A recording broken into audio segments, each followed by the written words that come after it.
Jadi kalau kamu masih takut mati, kamu masih takut miskin, kamu masih takut kena penyakit, imanmu masih palsu. Sekali lagi, imanmu masih palsu. Kalau kamu masih takut mati, kamu masih takut miskin, kamu masih takut kena sakit penyakit, dengan demikian kamu takut mati, imanmu masih palsu. Semua rasulnya Kristus tidak takut kepada maut. Markus di Alexandria ditarik oleh kuda, Petrus disalib terbalik di Roma, Paulus kepalanya dipotong di Roma, Andreas dianiaya, Yakobus saudara Kristus di Yerusalem teraniaya, Yohanes digoreng dalam minyak panas.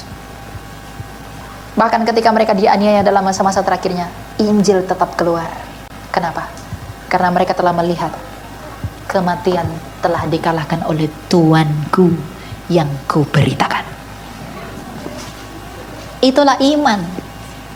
Paulus, ketika Tuhan mengizinkan penyakit di dalam dirinya, apa kata Paulus? Justru di dalam kelemahanku inilah kuasa Kristus turun menaungi aku dan menjadi sempurna. Apakah ia marah? Tidak, malah ia bersyukur. Ketika duri itu ada dalam dagingnya, ia bersyukur. Kenapa? Karena itu adalah cara Allah untuk menuntun dia kepada kematian yang layak tanpa celah menghadapi dia.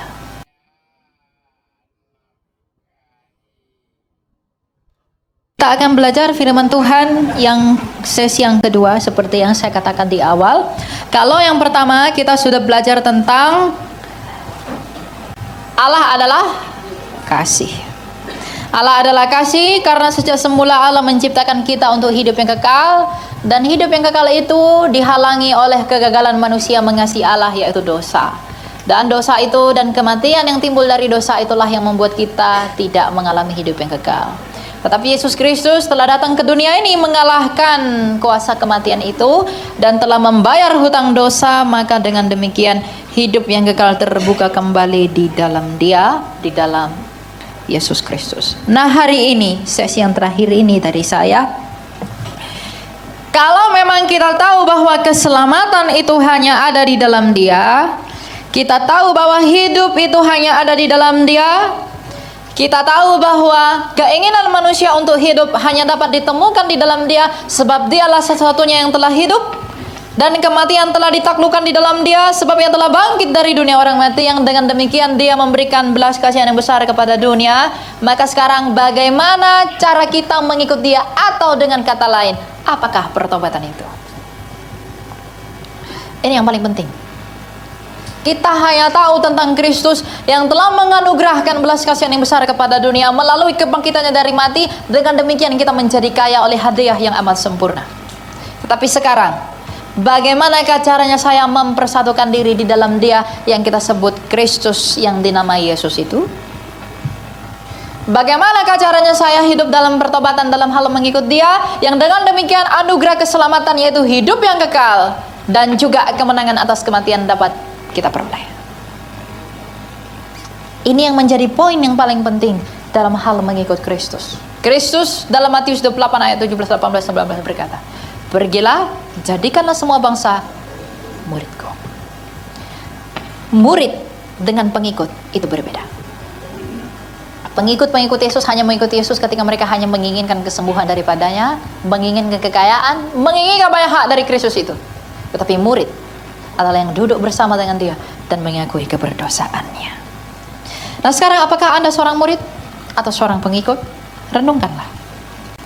Dan kita ambil ayatnya dari 1 Yohanes 2 ayat yang ke-28. Ini surat Rasul Yohanes yang pertama.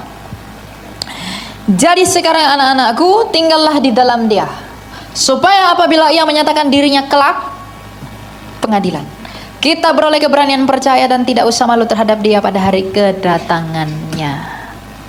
Sekali lagi, jadi sekarang anak-anakku, tinggallah di dalam Dia, di dalam Yesus, supaya apabila Ia menyatakan dirinya, kita beroleh keberanian percaya dan tidak usah malu terhadap Dia pada hari kedatangannya.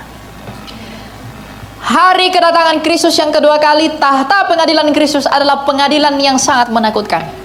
Tidak akan ada orang yang dapat berdiri tegak di hadapan Dia, Anak Allah yang hidup itu. Ketika Ia datang dalam pengadilannya, Ia datang pada kedatangan yang pertama, Ia datang dengan penuh kasih karunia dari Bapaknya. Tapi pada kedatangan yang kedua, Dia membawa upahnya dan Dia membawa cawannya. Dia mengayunkan sabitnya untuk menuai kebun anggur. Kalau kita ditemukan adalah ranting yang tidak berbuah, maka kita dibuang dan ditebang ke dalam api. Tapi kalau kita adalah ranting yang berbuah, maka dengan demikian kita adalah ranting yang tercangkok kepada Kristus. Sebab dia pernah bersabda, Tuhan kita yang mulia pernah berkata, akulah pokok anggur yang benar dan kamulah rantingnya. Jadi kalau kamu tak berbuah, kamu akan ditebang dan dibuang ke dalam api. Nah sekarang bagaimanakah caranya kita berbuah? Dan berbuah dalam hal apa? Untuk bisa tahu bagaimana caranya kita berbuah, kita harus tahu dulu apa yang membuat kita tidak bisa berbuah. Yang tidak bisa membuat orang berbuah dalam hal mengikut Kristus adalah dosanya. Tadi kita sudah belajar betapa mengerikannya dampak dosa itu, bukan? Untuk apa yang tidak Allah lakukan, kita menyalahkan Allah. Untuk apa yang tidak Allah perbuat, kita menuntut Allah. Tapi sekarang, mengikut Yesus itu adalah tentang bagaimana kita meneladani Dia dalam segala hal. Maka dikatakan, tinggallah di dalam Dia. Bagaimana caranya kita tinggal di dalam Kristus? Bagaimana caranya kita bisa meninggalkan dosa-dosa kita? Kita tinggal di dalam Dia, tinggal di dalam Kristus. Kalau Kristus itu kudus, artinya kita tinggal di dalam kekudusan. Bagaimana caranya kita bisa tinggal di dalam kekudusan? Sebab telah menjadi nyata bahwa semua orang tidak ada yang kudus, tapi oleh anugerah pembenaran dan pengudusan dari Tuhan kita Yesus Kristus di dalam maksud kasih karunia-Nya, kita beroleh pembenaran. Tapi masalahnya, apakah kita mau dibenarkan? Jangan sebut dirimu pengikut Kristus kalau kamu tidak memiliki 3 hal. Yang pertama, kerelaan hati. Yang kedua, kerendahan hati. Dan yang ketiga, berserah diri. Ada tertulis di dalam sabda, relakanlah hatimu dan bertobatlah. Daud di dalam doanya berkata, ya Allah, berikanlah aku hati yang rela. Apa arti hati yang rela itu? Hati yang rela itu adalah berusaha meninggalkan pikiranmu yang sia-sia dalam hal mengikut Kristus. Hati yang rela itu adalah meninggalkan hal yang tidak sesuai dengan apa yang dia mau untuk mengikut Dia. Maka mintalah hati yang rela kepada Kristus, agar kita bisa merelakan diri dan memberikan diri kita sepenuhnya untuk mengikut Dia demi apa yang akan Dia berikan kepada kita. Kalau orang tidak memiliki kerelaan hati, ia tak akan pernah mengikut Kristus. Misalnya apa? Apa arti sabda Tuhan Yesus yang berkata kepada pemuda itu, juallah semua milikmu, ikutlah aku. Tuhan Yesus sedang menguji kerelaan hati orang itu, dan dia pun pulang dengan sedih karena hartanya begitu banyak. Kerelaan hati itu akan terlihat ketika kamu memiliki banyak hal. Dalam hal mengikut Yesus, apakah engkau rela mengikut Dia? Saya telah rela mengikut Yesus. Apa bukti engkau rela mengikut Dia? Bukti bahwa engkau rela mengikut Dia adalah kita rela meninggalkan kesenangan-kesenangan dunia yang tidak berkenan, ingat, yang tidak berkenan di hadapan Allah. Kalau kita hanya bilang saya pengikut Dia, tapi kita tidak merelakan diri untuk meninggalkan semua yang tidak berkenan di hadapan Dia, yang akan mengadili ketika Dia datang dalam kedatangan yang kedua kali, Dia akan berkata, aku tidak mengenal kamu. Sebab ranting dari pokok anggur begitu rela menerima semua asupan dari pokok itu, dengan demikian ia berbuah. Kalau kita adalah ranting, tapi kita hanya mengandalkan kita sendiri dalam buah kita, kita tidak akan pernah menjadi ranting yang benar. Apakah Anda sudah merelakan hatimu? Apakah engkau sudah merelakan hatimu untuk mengikut Kristus, untuk meninggalkan semua dosa dan kejahatanmu, ketika kita sudah tahu betapa mengerikannya kuasa dari dosa itu? Kalau belum, jangan sebut dirimu sebagai orang Kristen. Dan untuk bisa rela, kita harus rendah hati. Rendah hati itu apa? Rendah hati dengan pura-pura rendah hati itu berbeda.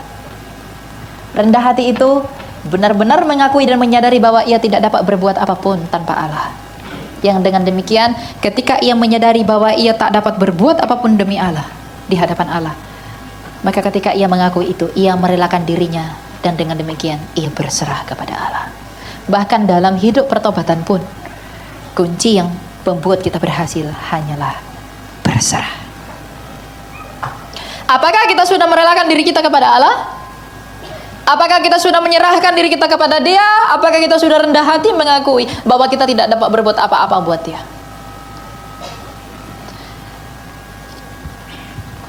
Ketika kita mengikut Kristus, apakah yang kita kejar dengan mengikut Dia? Kucing dan tikus itu sama-sama berlari, tapi motivasinya beda. Satu kelaparan, satu ingin menyelamatkan nyawanya. Kamu sama-sama datang ke tempat ini, kamu sama-sama dibaptis, kamu sama-sama disebut Kristen, tapi motivasimu beda-beda. Dan apakah motivasimu mengikut Dia? Kalau motivasimu mengikut Dia hanya karena melihat apa yang ada di dunia ini, dengan demikian engkau memiliki harapan. Ya Tuhan, berikanlah aku ini. Ya Tuhan, berikanlah aku itu. Tapi engkau tidak memahami apa berkat terbesar sebagai hadiah yang sempurna dari Dia, yaitu pengampunan dosa-dosamu. Kamu melewatkan inti menjadi seorang Kristen itu. Orang di luar sana banyak memahami kekristenan itu hanya seperti keagamaan yang hanya memenuhi keinginan dagingmu. Padahal sejak semula kerusakan batinlah yang membuat kerusakan daging. Kerusakan jiwalah yang membuat daging itu rusak. Keterpisahan manusia dari roh Allah yang menghidupi kita itulah yang membuat tubuh ini pun mati. Orang kalau sakit badan, demam, atau mukanya mulai keriput, dia pergi ke dokter, perbaiki, ya, suntik apa itu. Rambutnya mulai rusak, dia beli vitamin biar rambutnya bagus. Orang berlomba-lomba memperbaiki penampilan fisiknya, memperbaiki hal jasmani, tapi jiwanya yang sakit dia tidak obati. Padahal jiwamu yang sakit itulah yang membuat tubuhmu juga ikut sakit. Sebab sejak semula kegagalan kita mengasihi Dia di dalam roh lah yang membuat roh itu pindah keluar dari kita. Roh Allah itu tidak lagi bersama kita. Maka dengan demikian tubuh kita pun mati karena tidak ditopang oleh Sang Hidup itu. Jadi mengertilah akan hal ini agar kita tahu bagaimana hidup di dalam Dia itu. Bagaimana beriman di dalam Dia. Bagaimana caranya saya bertobat?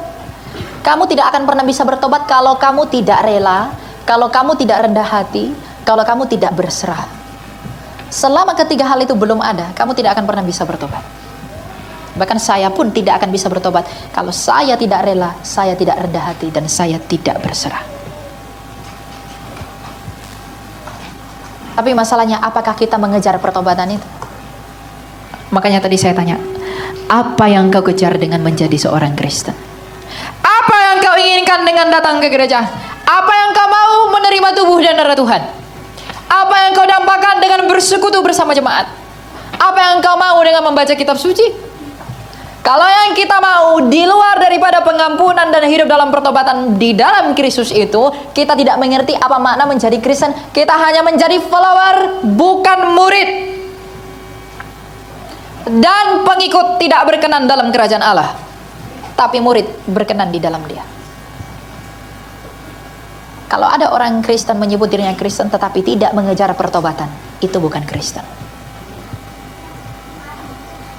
Apalagi anak-anak muda mengikut Tuhan, memandang Kristus, memandang karyanya hanya seperti karya dari para dewa. Itu salah. Hati-hati dengan iman yang palsu. Iman yang palsu dengan iman yang asli itu kelihatan sama.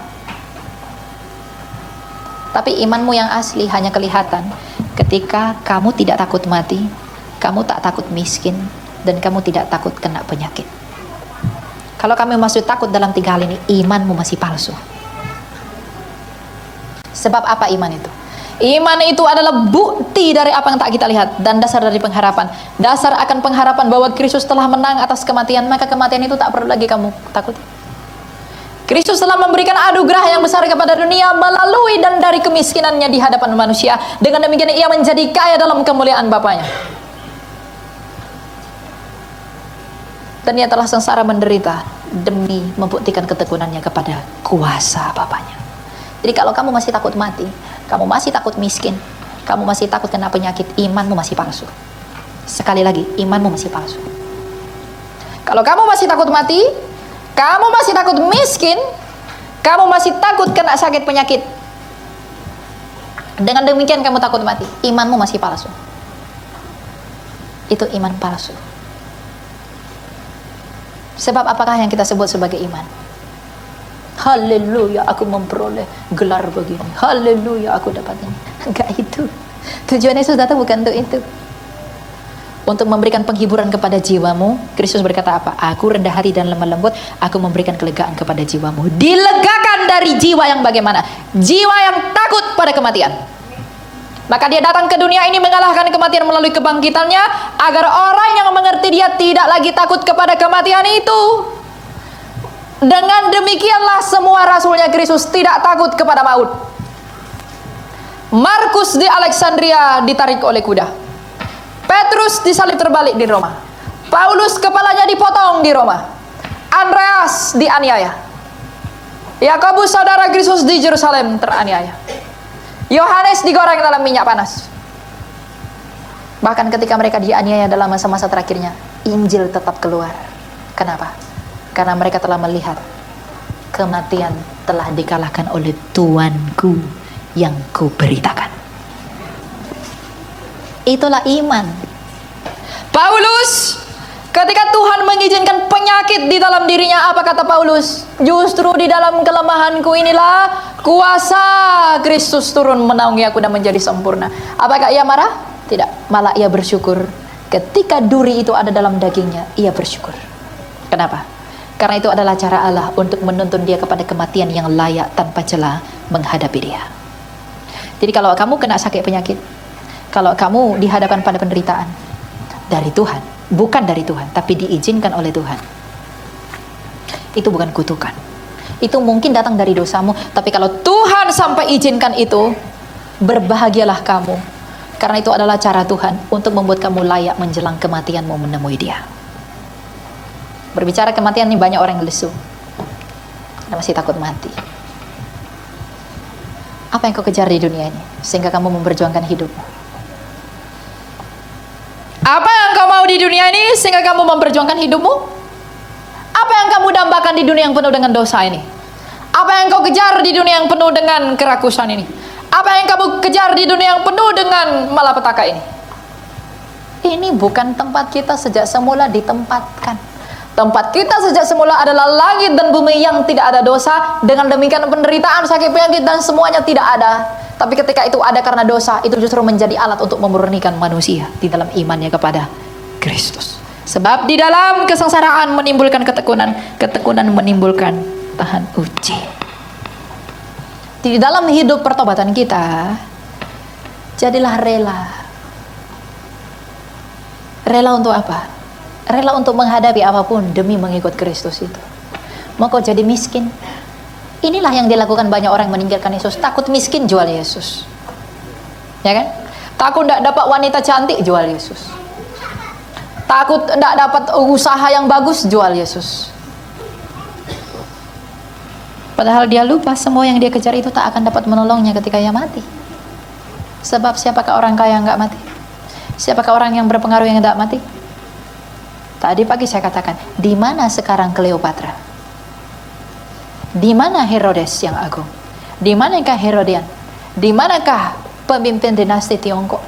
Di manakah Pontius Pilatus? Di manakah Ptolemy yang pertama kedua? Di manakah Alexander Agung? Di manakah Raja Koreksi Agung? Di manakah Raja Ahasuerus? Di manakah mereka sekarang yang kuat-kuat dan juga begitu berkuasa di dalam sejarah dunia ini? Di manakah pemimpin Babilonia? Di manakah pemimpin Media Persia? Di manakah petinggi dari kerajaan Yunani? Di manakah petinggi dari kekaisaran Roma? Hari ini mereka ada di bawah kakimu, di dalam tanah itu. Jadi kalau kau kejar kekayaan, kau kejar kuasa, kau kejar power, meninggalkan Yesus, nasibmu akan sama seperti mereka yang di bawah kakimu. Inilah pentingnya kerelaan hati. Merelakan semuanya itu demi mengikut Kristus, agar apa? Agar kamu tidak binasa. Orang yang hatinya melekat pada semuanya itu tidak akan mau mengikut Yesus. Makanya penting sekali memiliki hati yang rela, agar kerelaan hati kita mampu menuntun kita kepada Kristus. Mengapa petapa-petapa di Mesir itu menjual hartanya, habiskan semuanya, sumbangkan, lalu mereka pergi ke gunung-gunung bertapa? Karena mereka melihat apa yang tidak kita lihat. Ada, emang Anda pikir abuna-abuna atau para petapa-petapa ortodoks yang ada di Mesir itu orang-orang miskin kah? Tidak. Mereka orang-orang sukses, hebat, besar. Tapi mereka tinggalkan semuanya itu Tapi mereka pergi ke gunung-gunung, ke gua-gua, hidup sendiri hanya membawa sedikit roti. Karena mereka melihat apa yang tidak kita lihat. Saya nggak mengatakan Anda harus menjadi seperti itu. Nggak cocok di Indonesia. Kalau mau seperti itu pergi ke Alexandria. Tapi minimal kita peka kepada apa kehendak ilahi. Kehendak Allah apa? Seperti Kristus berkata, relakanlah hatimu. Jangan melekat kepada apa yang tampak ini. Dengan demikian kamu tak mau mengikuti Yesus dengan sungguh-sungguh. Demi pacarmu perempuan, kamu bergumul dengan dunia. Kamu mengawinkan dirimu dengan dunia. Dengan demikian kamu mengkhianati Kristus melalui ideologimu yang salah. Kau akan binasa. Demi laki-laki, kamu tinggalkan Kristus. Apa yang bisa laki-laki itu lakukan buat kamu, sedangkan laki-laki pun akan mati dengan cara sebagaimana kamu mati. Demi uang kamu tinggalkan Kristus. Kertas mana yang bisa membawa engkau ke dalam kerajaan Allah? Demi pengaruh kamu tinggalkan Kristus. Pengaruh siapakah yang dapat meluputkan engkau dari kematian? Tidak ada sejarahnya orang kaya, orang kuat, orang hebat pernah menguburkan dirinya sendiri. Jadi kalau semua pada akhirnya menuju kepada kematian akibat dari dosa yang berdiam di dalam kita, mengapa kita tidak mempersiapkan sesuatu demi hidup yang akan diberikan dan dikaruniakan oleh Allah? Jadi milikilah hati yang rela. Anak-anak muda ini adalah generasi yang paling sulit memiliki hati yang rela. Sulit sekali. Rendah hati itu apalagi? Rendah hati itu tidak bisa datang dari dirimu sendiri. Tidak akan pernah ada. Itu pemberian dari Allah. Masalahnya, pernahkah kita meminta? Pernahkah kita meminta kepada Allah, ya Tuhan, berikan aku kerendahan hati agar aku menyadari dosa-dosaku. Berikanlah aku air mata agar aku menangis terseduh-seduh karena kesalahanku, agar aku mengingat Engkau dan mengakui kesalahanku di dalam Engkau. Karena 1 Yohanes 1:9 mengatakan, kalau aku mengaku dosaku, aku akan disucikan di dalam pelanggaranku. Pernahkah kita meminta itu kepada Tuhan? Apa yang kau inginkan dengan menjadi Kristen? Jangan lupakan inti kekristenan itu dengan tertutup oleh hal-hal yang tidak penting yang ada di semesta ini. Mengapa ada orang sampai tidak mau percaya kepada Yesus? Itu karena dosa menutup batinnya begitu kuat sehingga ia tidak bisa melihat karyanya Kristus itu. Bahkan Farisi pun yang perjanjian lama yang mereka sebut tanah itu diberikan kepada mereka. Ketika Kristus telah bermujizat seperti apa yang dinubuatkan para nabi, mereka tetap menutup mata mereka. Apalagi yang tidak punya kitab ini. Dan apalagi kita yang sudah punya ini tapi tidak pernah pelajari. Jadi miliki kerelaan hati, itu yang paling penting. Kerelaan hati, kerendahan hati, dan keberserahan diri. Ya Tuhan, berikanlah aku hati yang rela agar aku merelakan diriku mengikut Engkau. Berikan aku tidak mencintai apapun yang ada di dunia ini, agar itu tidak menghalangiku mengikuti kemauan-Mu. Ya Tuhan, berikan aku kerendahan hati untuk mengakui semua kelemahanku itu. Dan ya Tuhan, berikanlah aku kemampuan untuk berserah kepadamu. Karena hanya Engkau yang tahu apa yang ada satu langkah di depanku hari ini. Karena kalau kau di tangan Tuhan, kalau kamu bersama dengan Tuhan, itu nggak akan pernah mengkhianatimu. Tapi kalau kamu mengusahakan dirimu sendiri, kamu pasti akan kecewa. Adam itu licik loh. Kenapa licik? Ketika dia jatuh ke dalam dosa, apa yang dia lakukan? Dia ambil daun pohon ara, dia tutupi dirinya. Dia berusaha menutupi dosanya. Dia berusaha melindungi dirinya. Dia tahu dia telanjang, dia ambil daun pohon ara, tutupi dirinya dengan daun pohon ara. Tapi apakah itu diterima Allah? Tidak. Tuhan sembelih hewan, dia ambil kulitnya yang berlumuran darah segar, dia tutupi kemaluan Adam dan Hawa. Artinya apa? Kamu tak akan bisa menutupi dirimu sendiri kalau bukan Allah yang melakukan itu. Kamu tak bisa menyelamatkan dirimu sendiri, dan kamu tidak akan pernah bisa selamat kalau kamu tidak mengizinkan Allah menyelamatkan kamu. Itu yang disebut dengan berserah. Tuhan Yesus berkata, kalau kamu tidak seperti anak-anak, kamu nggak bisa masuk dalam kerajaan surga. Anak-anak di sana bukan anak-anak yang bisa lari-lari tadi. Anak-anak di sana adalah infant, bayi. Dia tidak bisa berbuat apa-apa. Jadilah seperti bayi. Meskipun kamu tahu banyak hal, meskipun kamu bisa melakukan banyak hal, tapi jadilah seperti bayi. Ambil waktu tenang. Petrus berkata apa? Jadilah tenang supaya kamu dapat berdoa. Jadilah tenang. Dan anggaplah dirimu tidak bisa berbuat apa-apa, agar Allah yang bekerja di dalam kamu. Kejatuhan manusia ke dalam dosa itu karena egonya. Kalau egomu masih tinggi, Roh Kudus tidak akan bekerja di dalam kamu. Saul egonya tinggi.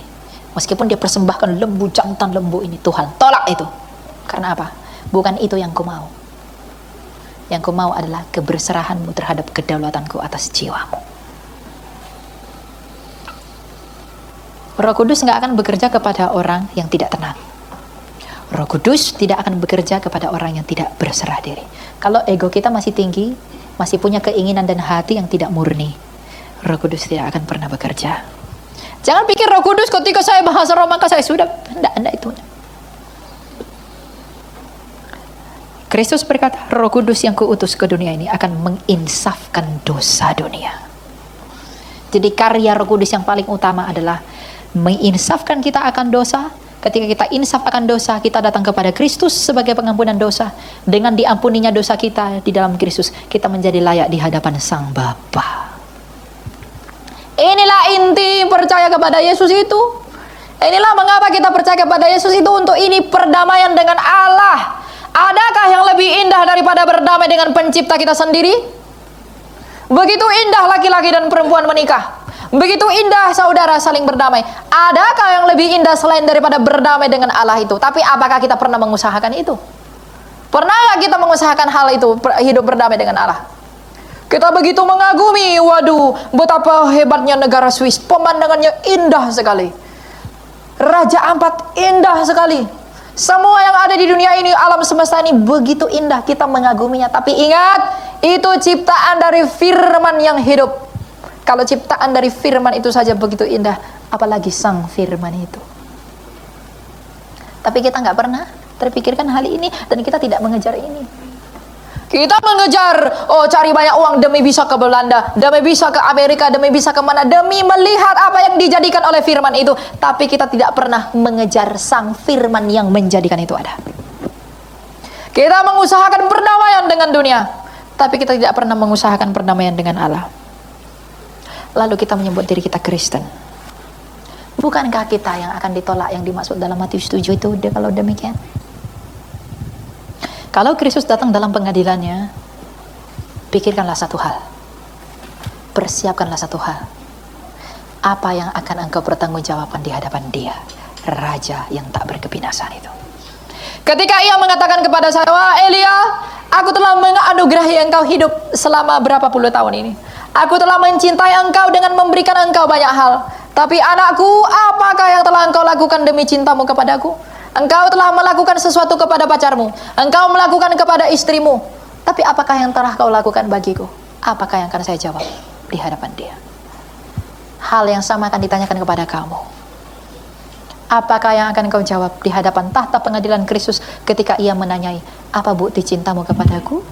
Apakah buahmu anakku? Apa yang akan kamu jawab? Kalau kamu belum punya jawaban, persiapkan dari sekarang. Anak muda bilang, belum waktuku memikirkan hal itu. Jangan hibur dirimu. Orang lebih muda dari kamu banyak udah mati. Lebih muda dari saya banyak mati. Oh itu enggak waktunya saya bicara tentang hal-hal seperti itu. Enggak. Timotius itu orang yang muda sekali, tapi dia dipakai oleh Tuhan dalam hidup yang sama seperti bapaknya Paulus, bapak rohaninya. Dia dipakai menjadi uskup di usia 20-an tahun. Dan dia luar biasa melayani jemaat-jemaat yang percayakan Allah kepada dia. Bagi Allah tidak ada yang mustahil. Jadi kalau orang muda mengatakan, oh itu urusan orang tuaku dulu lah, belum waktuku berpikir semuanya itu. Tidak ada yang tahu kapan kamu mati. Dan pengadilan itu ditimpakan kepada semua orang. Persiapkanlah jawabanmu di hadapan tahta pengadilan Tuhan. Ketika Ia datang menanyai kita, apakah yang telah kau lakukan kepadaku, anakku? Seperti Dia berkata kepada Adam, kalau kau mau mencintai aku, lakukan perintahku. Makanya Kristus Tuhan kita pernah bersabda, jikalau kamu mengasihi aku, kamu pasti melakukan perintahku. Nah, apakah engkau sudah mengasihi aku, anakku? Apakah perintahku yang telah engkau lakukan? Apakah yang akan kita jawab? Hanya kita yang tahu dan Allah yang tahu. Apakah kita pernah mengejar ini, wahai anak-anak muda? Orang tua, bapak-bapak, ibu-ibu, apakah kita pernah mengusahakan ini sebagai seorang Kristen? Menjadi Kristen itu tidak mudah. Haleluya, saya selamat, puji Tuhan, tepuk tangan. Enggak begitu. Jadi Kristen itu enggak begitu. Saya sudah selamat, pasti selamat. Ngomongnya begitu. Tapi dia tidak pernah memberi perhatiannya kepada karya Tuhannya. Dia tidak pernah menghabiskan waktunya untuk mengerjakan segala sesuatu bagi Tuhannya. Apakah engkau Kristen? Usahakanlah hal-hal seperti ini. Kalau kita tidak mengusahakan seperti ini, kerajaan Allah tidak akan ada pada kita. Kerajaan Allah adalah upah bagi mereka yang bekerja dan bertanding. Siapa yang tidak bertanding, siapa yang tidak bekerja, tidak akan memperoleh upah. Kerajaan Allah hanya diberikan bagi mereka yang bekerja dan mencari. Sebab ada tertulis, carilah dahulu kerajaan Allah, maka semuanya ditambahkan kepadamu. Cari dulu itu.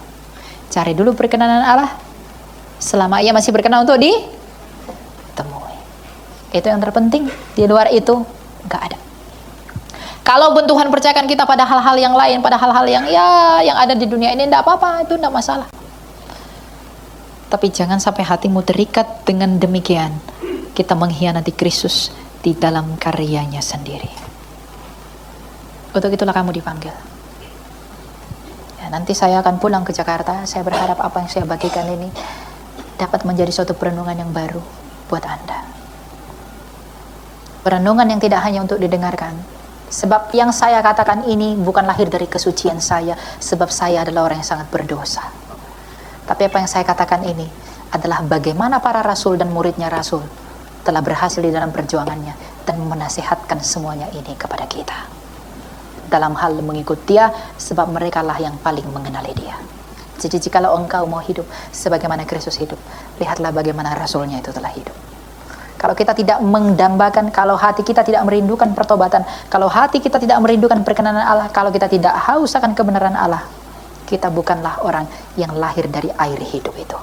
Tapi kita adalah orang yang lahir dari air yang mendatangkan kebinasaan, seperti air bah yang telah membinasakan dunia, yang adalah dosa itu sendiri. Oleh karena air bah itu telah membinasakan seluruh dunia, dan siapa yang naik kepada satu bahtera itulah yang selamat.